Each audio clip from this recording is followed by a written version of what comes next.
Freestyle Frisbee Championships gliding into the alternative, enduring sports birthplace New York City. To most they are just another group enjoying a day in Central Park. However, one encampment of leathery dudes in Sheep Meadow watching Frisbees float along the afternoon breeze are actually famous. Well, relatively famous.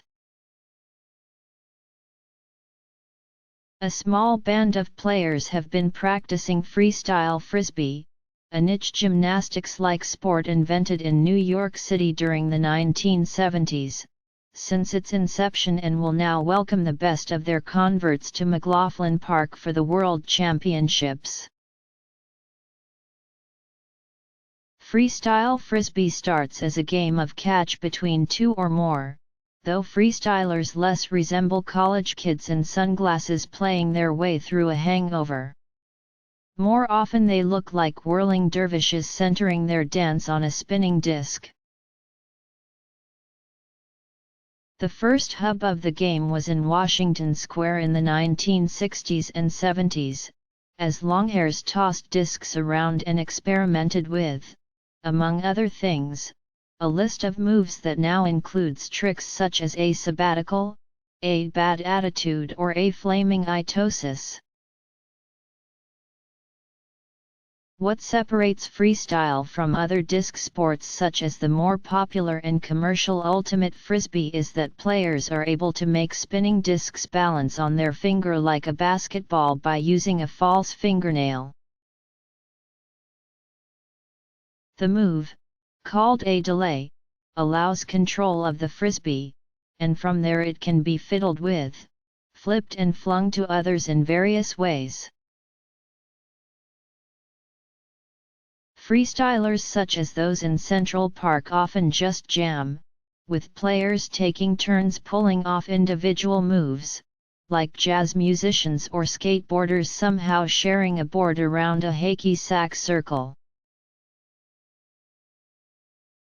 Tournaments, such as the upcoming 2016 Freestyle Frisbee World Championships that will host more than 100 competitors at its August 6 finals in Brooklyn, see more refined pair or three-person routines set to music.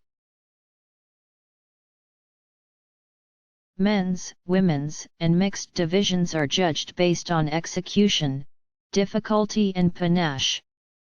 Since the 1970s, the aging freestylers have competed in places where acolytes and admirers have spread the jam, such as Florida, California, and Seattle. However, this year's championships represents the first time in decades Frisbee has boomeranged back home to New York. It also gives an increasingly international group of the Frisbee faithful an invite to visit the sports mecca. Tournament CO director Brad Keller directed the sport's 1996 tournament and told the Daily News, then 80% of the top players were American, now 80% of the top players are European. Young people from Europe want to tap into the energy stream of its inception, said Keller, who is 55 and has playing since 1977. Rob Fried, a 56-year-old who has also been playing since '77, said he had no idea that it would ever go this far. As original freestyle frisbee players, who stretch into their 60s and 70s, begin graying, they are increasingly ceding podium positions to a 20 and 30-something generation of Germans, Italians, and others drawn in by the vibes. The sport in Europe was jump-started after a 2002 Nike commercial featuring West Coast players Dave Murphy and Dave Lewis showcasing their skills on a beach.TV play in the Old World. Last year American Paul Kenny teamed with Berlin resident Mehrdad Hosseinian to take home gold in men's pairs, and a pair of young Czechs won the U.S. Open earlier this month. The new competitors, which also include a number of jammers in North and South America, are welcomed by old-timers who are hoping to prevent their passion from burning out as its hippie heyday fades away in the rearview mirror. For the would-be Frisbee masters, it offers a sense of community. There's definitely a kind of allure to the whole freestyle crew. From the outside you look at them and think these guys are kind of weird, but when you're in it it's just so amazing, novice jammer Benedicte Audet, a 20-year-old from Montreal, told the News. Mixing with millennials has also given New York jammers a hero status and attention not seen since the heydays of Frisbee, when disc manufacturer Wham-O filled the Rose Bowl for tournaments in the 1970s and 80s. Keller said he went to last year's World Championships in Karlsruhe, Germany, and that Europeans would occasionally drop to their knees after meeting all-time legend and current New Jersey resident Jens Velasquez.Fried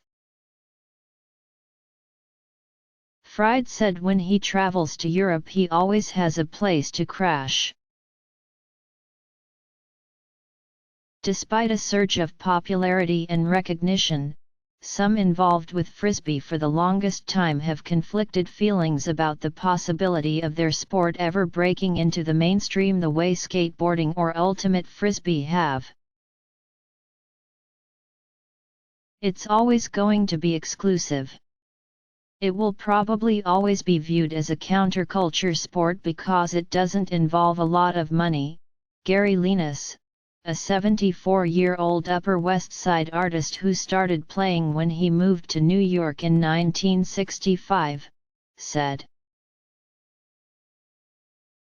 "Every sport that has a lot of money in it gets ruined.